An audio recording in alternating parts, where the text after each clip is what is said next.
Cruzeiro surpreendeu a todos aí e anunciou uma assinatura de pré-contrato. É isso mesmo, com Neisser Villarreal. Ele foi artilheiro e líder de assistências do último Sul-Americano Sub-20. É um atacante colombiano, centroavante, pode atuar como beirada também. O Cruzeiro soltou o seguinte comunicado: Cruzeiro assina pré-contrato com destaque da seleção da Colômbia. O Cruzeiro firmou um pré-contrato com Neisser Villarreal, artilheiro e líder de assistências do último Sul-Americano Sub-20, para que o atacante faça parte do elenco cruzeirense a partir de dezembro de 2025. O vínculo do promissor atacante com o clube será válido por 5 temporadas. E aí, o Neisser Villarreal vai chegar então para o Cruzeiro. Ele tem 20 anos, ele é de abril de 2005. Então completou 20 anos nesta temporada, contrato até o final do ano com a equipe colombiana. E aí, o que acontece? Eu até postei um print aí de uma conversa que eu tive com os amigos do Sec Informes. Eu, por um acaso aí do mundo da bola, né? A gente conhece muita gente, muito agente, muito empresário, e eu conheci um dos intermediários aí de toda essa história, e conversando daqui e dali, né, a gente teve a informação. O Cruzeiro tentou até o último momento que ele viesse agora já na janela, mas o Milionários pediu um valor aí fora da realidade para quem estava para perder o atleta livre. Então, o que acontece nesse tipo de negociação? Ao invés de você pagar o clube, você vai ter ali a oportunidade de um pagamento de luvas na comissão para assinatura do pré-contrato, e aí o jogador vem como agente livre, né? Quando termina o contrato, ele vem de graça, mas não é de graça, né? Porque você tem que pagar um valor considerável de luvas para quem conseguir assinar com o jogador. E aí, hoje até eu fiz um contato sobre isso, né? Atualizando, e aí a pessoa disse: não, fica tranquilo, vai dar tudo certo, ele vai assinar. E isso era quase 18 horas, né? 6 horas, ele não tinha assinado. E ele assinou realmente agora à noite. E aí o Cruzeiro notifica o clube, né? Você precisa notificar o clube que tem os direitos do jogador no momento, os direitos federativos, e é o Milionários da Colômbia. Então faz a notificação e ele assinou um contrato, um pré-contrato de 5 temporadas, e esse pré-contrato já tem valor, né? Se quebra um pré-contrato, tem multa e tudo mais. O Cruzeiro fica com 100% dos direitos econômicos, e ele assinou o pré-contrato com validade a partir aí do fim do vínculo dele com o clube colombiano, de 5 temporadas. Esse jogador, todo mundo pegou aí uma postagem que o Vasco esteve perto de contratar, mas desde que ele fez um ótimo sul-americano, começou a crescer o interesse de muito clube europeu. Só para citar aqui, Roma, Parma, Fiorentina, muitos clubes estavam interessados. Só que esses clubes têm a janela aí principal de meio do ano, né? Então eles não conseguiram chegar em nenhum acordo. O Milionários, ele tentou uma renovação também, mas tentou assim, já próximo para perder o atleta, né? Então o staff do jogador ficou ali no meio do caminho, né? Os clubes lá de fora também não chegaram tão firmes assim para fechar um negócio e também um pré-contrato. E foi nesse período, nos últimos aí 3 meses de muita conversa, que surgiu o Cruzeiro com muito interesse e valorizando o jogador, né? Então, o Cruzeiro trabalhou, repito, num primeiro momento, para contratar o atleta nesta janela, só que aí a conta não fechou, porque você teria que também valorizar o Milionários, né, para comprar o jogador naquele momento, e o staff também sabe que o atleta saindo livre, a condição ficaria melhor ainda para o atleta, para o staff, tudo envolvido, né? Isso acontece muito nesse tipo de negociação. Mas o Cruzeiro conseguiu acertar os últimos detalhes e o contrato foi assinado na noite desta terça-feira, o pré-contrato de 5 anos. Então, no final do ano, o jogador vai chegar. Fala-se muito bem deste atleta, repito, pode jogar como um centroavante, pode cair pelas beiradas também, jovem ainda, e foi um perfil que agradou muito aí ao departamento de futebol do Cruzeiro, na chefia de Joaquim Pinto. Então, Neisser Vidia Real, jogador com pré-contrato assinado, mais um reforço aí para o ano que vem, assim como o caso do goleiro Matheus Cunha. E essa aí foi o verdadeiro picolé no bolso, mas faz parte, né? Você tem uma fonte e aí você descobre uma informação, mas aquela fonte trabalha ali com um sigilo e aí pede para que na hora certa, depois de assinar o pré-contrato, que se fale alguma coisa, né? Como eu não tive a confirmação de que o pré-contrato tinha assinado, acho que o Cruzeiro aí até se antecipou a isso, né? E fez muito bem, faz parte do jogo, mas o que não dá é para, por exemplo, se você dá uma informação que tem uma possibilidade, aí poderia, sei lá, o negócio cair, não dar certo. Então, mas tá aí. O Neisser Vidia Real chega no final do ano para se apresentar em janeiro ao Cruzeiro. Contratação aí é de scout completamente, né? Um atleta jovem, de muito potencial, e vamos torcer para que a passagem dele seja de muito sucesso, porque já vai chegar aqui com certeza sendo monitorado aí por grandes clubes do futebol europeu. Vamos lá, pessoal. Números de Neisser Vidia Real nesse ano de 2025, só pelo Milionários, tá? Na equipe, nos jogos pelo seu clube. Não considerei competições de base, isso inclui o Sul-Americano, tá bom? Ele tem 20 anos de idade, 1,86 m, jogou esse ano pelo Milionários, chegou a fazer 8 jogos também no ano passado, mas foi praticamente nesse ano que ele estreia como profissional. Vamos lá. 15 jogos, 13 como titular, não marcou gols, deu 3 assistências, uma pré-assistência, 9 passes para finalização, 26 arremates com 19% de acerto no gol adversário, ganhou 20% das disputas de bola por cima, acertou 80% dos passes que tentou, tomou um cartão amarelo e não foi expulso nenhuma vez. Vamos seguir com o jogador, pessoal, falar mais um pouco sobre o atual momento de Neisser Vidia Real, e aqui a gente tem que diferenciar muito o que foi o seu começo de ano pela seleção sub-20 da Colômbia, né? Ele faz o Sul-Americano sub-20, assim, sensacional a sua participação, um dos melhores jogadores do torneio. Foram 9 jogos no Sul-Americano sub-20, pra vocês terem ideia, ele foi titular em todos eles. Ele marcou 8 gols e deu 4 assistências, ou seja, fez o Sul-Americano sub-20 sensacional, sobe com bastante hype na equipe do Milionários e até vinha jogando, tá bom? Se a gente tiver levar em consideração que ele só começa a jogar em março desse ano, né, por causa do Sul-Americano, ele fez uma quantidade razoável de jogos, ele foi titular na grande maioria deles, ele vinha completando os 90 minutos em boa parte das partidas, só que desde junho ele não entra em campo muito por conta dessa questão do contrato, né, pessoal? Ele tá vindo por pré-contrato com o Cruzeiro, então naturalmente a gente imagina como o Milionários tentou, né, a sua renovação, ele deu aquele migazinho, não renovou, acabou sendo alijado no processo, foi afastado no Milionários, muito por isso que ele não joga desde o mês de junho. Então teve uma subida para o profissional um pouco impactada por conta desse rolo todo contratual, mas o seu começo de ano principalmente foi sensacional com a seleção sub-20. E aí, quem ganha o clássico, né? Porque por mais que tenha um histórico de equilíbrio, por vezes um time que está em pior momento vence o que está em melhor momento, de viradas, como a gente viu recentemente, o Cruzeiro abre o placar e o Atlético vira para um 3-1. O torcedor do Atlético se apega a isso, é óbvio. Tá errado? Claro que não. Só que agora a gente tem um Cruzeiro com um elenco muito bom, um time muito equilibrado, muito bem organizado pelo Léo Jardim e que, convenhamos, né, vai para o jogo de volta com uma vantagem de 2 gols. 2 gols. Uma vitória do Atlético posso considerar como algo normal? Obviamente que sim.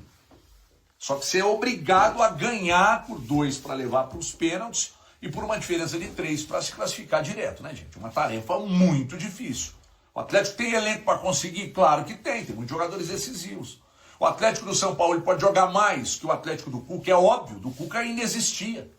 Só que do outro lado, tem um cara que é um monstrão de treinador, né, gente? Um monstrão. Olha o que esse cara fez daquele jogo contra o São Paulo no Morumbi pra cá, né? Cruzeiro ganhou em organização. Aliás, o Cruzeiro ganhou em um monte de coisa e ganha jogando bem equilibrado, empata jogando bem equilibrado e perde jogando bem equilibrado. Ganhou de praticamente todos os grandes do futebol brasileiro na temporada e abriu um 2-0 no primeiro confronto, né? Então, quem não considerar tudo isso para apontar uma vantagem muito boa do Cruzeiro, ou tá cego ou torce efetivamente pro Atlético, né? E a vantagem que, de repente, deixa um certo conforto, mas não deixa relaxamento, sabe? Mas não deixa mesmo. Agora, começar um clássico ganhando por 2-0, com o adversário tendo que abrir espaço para buscar o placar, é o tipo de jogo que o Cruzeiro gosta, né? E ainda sobre o excepcional Léo Jardim, 39 jogos, 19 vitórias, 11 empates, 9 derrotas.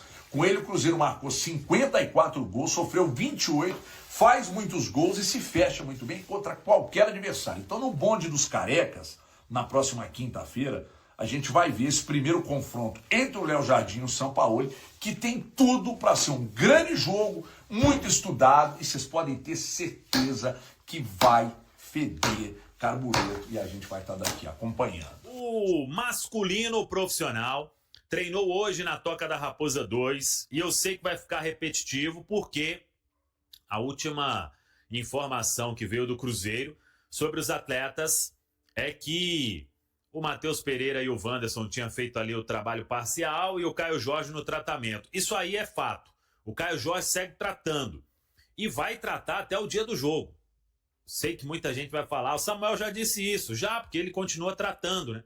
E claro, todo mundo quer, e temos ainda 2 dias, né? Para o Caio Jorge continuar tratando, o esforço que ele vem fazendo, o esforço que o Cruzeiro vem fazendo. Claro que milagre também ninguém vai fazer, né?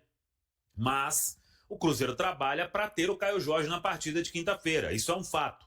Se vai ter ou não, aí temos que aguardar até o vestiário. E o Leonardo Jardim vai levar isso aí até horas antes do jogo, né? O Caio Jorge, que teve a lesão muscular, e teve mesmo a lesão muscular na seleção brasileira, por isso foi cortado, não tem nenhuma invenção, nem nada, né? O Wanderson tinha feito exame lá atrás, o Matheus Pereira fez exame, o Cruzeiro não inventou nada, né? Porque muita gente começa, é isso e aquilo, não teve invenção nenhuma, né? O Pereira reclamou de um incômodo na panturrilha, passou por exame, o exame não constatou nada, e a expectativa é de que ele vá jogar normalmente. O Wanderson passou por exame, ficou sem treinar aí, a gente acompanhou inclusive um treinamento na quarta-feira, quando os atletas foram apresentados, o Rian Guilherme, o Careca, o Cauã Moraes e o Kenny Arroio, e o Wanderson não foi a campo, né? E assim, ele ficou a semana passada inteira, mas depois participou da atividade aí do domingo.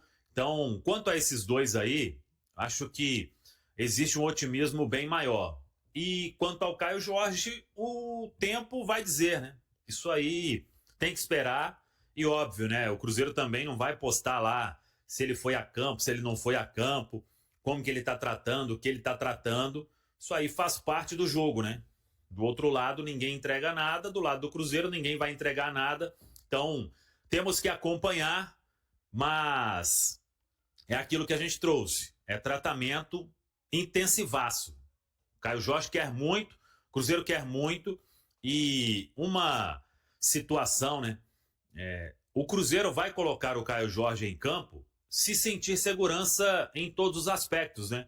O jogador tem que estar confiante, o Departamento de Saúde e Performance tem que estar confiante, a comissão técnica tem que estar confiante.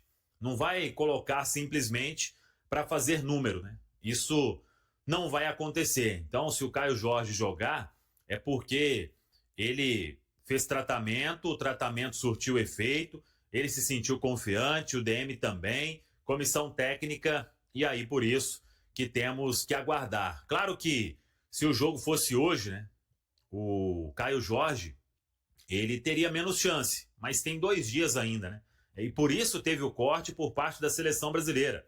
É porque ele era dúvida para o jogo contra a Bolívia. Então não fazia sentido nenhum ficar lá na Granja Comari com os atletas treinando e podendo chamar um outro jogador para a vaga. As últimas horas foram tensas para a torcida do Cruzeiro, em função do problema do Matheus Pereira, que tudo leva a crer que vai jogar.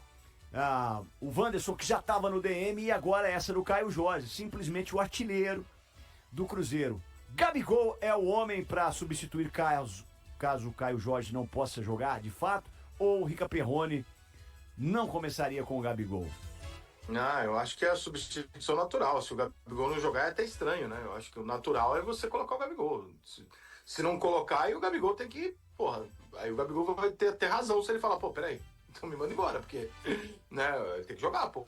Se tem um jogador desse nível no banco de reserva, que tá no banco, quietinho, aceitando, num jogo desse perde o 9, ele é o 9, ele tem que jogar. Mas não é um jogo... Não tem nem por que ele não jogar. Mas não é um jogo melhor pro suquinho de laranja, hein? Não. Bolace. É o Bolace. Aquele menino setorista do 91 Futebol Clube, Adroaldo, ele cravou, falou que é o Gabigol. Eles não costumam errar, não. Ele cravou? Ele é bom. Ele falou no Mas tem que ser o Gabigol. Eu acho que é onda, viu, Ricardo? Até porque o Gabigol entrou bem no jogo anterior aí, agora. Não me lembro contra quem. São Paulo, eu me lembro. Contra o São Paulo. Quase fez gol ainda, se não fosse o Rafael, hein? Roubado. Completamente impedido, Gabigol. Completamente impedido. Você não acha, Ricardo, que isso aí é ondinha, não? Que o Caio Jorge vai jogar, que o Matheus Pereira jogaria normalmente, que o Wanderson já foi recuperado pra esse jogo. Os caras estão com um segredo danado, não estão deixando nem tirar foto lá. Cortina de fumaça? Eu acho que o Caio Jorge vai pra esse jogo. É ondinha, você não acha, não, hein? Eu acho que o Caio não. Eu acho que os outros dois vão. O Caio eu acho que não, porque ele tá vetado pela seleção. Então, se hoje ele não jogar pela seleção e jogar na quinta, talvez a própria CBF fale, pô, peraí. Entendeu? Então eu acho que o Caio não, mas os outros dois eu acho que jogam.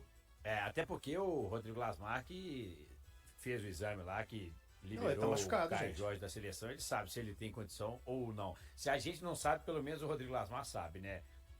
Ele sabe. Ele tem essa informação, com certeza. Mas eu acho que os outros dois jogam assim, cara. Mesmo se tiver 70%, eu acho que ele coloca pra manter ali um padrão e tal. Até porque tem um fator emocional, né, cara? O Luxemburgo fala muito isso, né? Quando você coloca a esfera pra jogar, o adversário te respeita mais, né? O adversário vem menos, o adversário tem um pouco mais de respeito. Então, pô, você abrir mão desses jogadores aí, cara, é muito jogador bom, né? Não dá pra tirar os cobrão, não. Embora o Cruzeiro não revele detalhes sobre os treinamentos mais recentes do elenco profissional, algumas imagens divulgadas à imprensa mostram uma presença que vem chamando atenção. Trata-se de Cauã Baptistella, apontado como a principal promessa da base celeste no momento, que tem se habituado a participar das atividades com o time principal. Esse cenário demonstra que o técnico Leonardo Jardim e sua comissão acompanham de perto o desempenho do meia-atacante canhoto, e a chance de ganhar espaço em jogos oficiais pode surgir a qualquer instante. Em 2025, no entanto, o jovem de 17 anos ainda não foi incluído em nenhuma lista de relacionados do profissional. Atuando na categoria sub-20, Baptistella, que nasceu na Itália, só ficou fora de um confronto do Campeonato Brasileiro, competição em que a Raposa alcançou a semifinal. No momento ele disputa a fase de grupos do Campeonato Mineiro Sub-20, vestindo a camisa 10 e se destacando como um dos protagonistas. Com atuações consistentes e personalidade marcante, o garoto despertou o interesse de clubes europeus neste ano. A situação fez o Cruzeiro agir para valorizar suas condições e garantir sua permanência. Em 2025, o meia soma 27 partidas pelo Sub-20, entre Brasileirão e Copinha, com 13 gols e 9 assistências. Após negociações, o clube firmou em julho a renovação de contrato de Cauã Baptistella, agora válido até dezembro de 2030, incluindo melhorias e um plano de carreira dentro da Raposa. E aí, galera, o que acharam? Deixem suas opiniões nos comentários. Não se esqueçam de deixar o like, se inscrever no canal e ativar o sininho para receber as notificações. Até mais, Nação Celeste! Vamos pra frente!